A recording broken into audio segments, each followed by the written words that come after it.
కంటికి రెప్పలా కాపాడాల్సిన తల్లి పిల్లల పాలిట శాపంగా మారింది.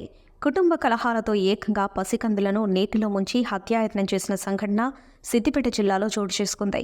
సిద్దిపేట జిల్లా గజ్వేల్ మండలం జాలిగామ గ్రామంలో మానస రాజు దంపతులకు 2 కుమార్తెలు అనన్య 3 సంవత్సరాలు, సహస్ర 11 సంవత్సరాలు ఉన్నారు. కుటుంబ కలహాలతో ఇంట్లో ఎవరూ లేని సమయంలో రాజు భార్య మానస తన 2 పిల్లలను నీటి సంపులో ఉంచి హత్యాయత్నానికి పాల్పడింది. తాను కూడా ఉరివేసుకుని ఆత్మహత్య చేసుకోవడానికి ప్రయత్నించింది. తన ఆత్మహత్య ప్రయత్నం విఫలమవడంతో పడిపోయింది. ఇది గమనించిన చుట్టుపక్కల వారు 108కు సమాచారం ఇవ్వడంతో గజ్వేల్ ప్రభుత్వ ఆసుపత్రికి తరలించారు.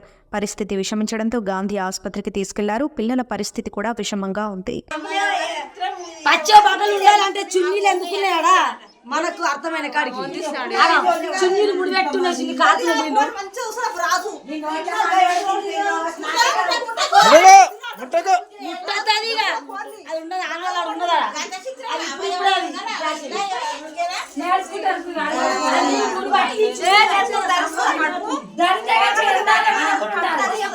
కాలంలో మనవాడు కాలం పట్టుకోపోను ఫోన్ ఉండేది అంటే ఫోన్ ఉండే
Hi everybody, this is Kiriti Damaraju.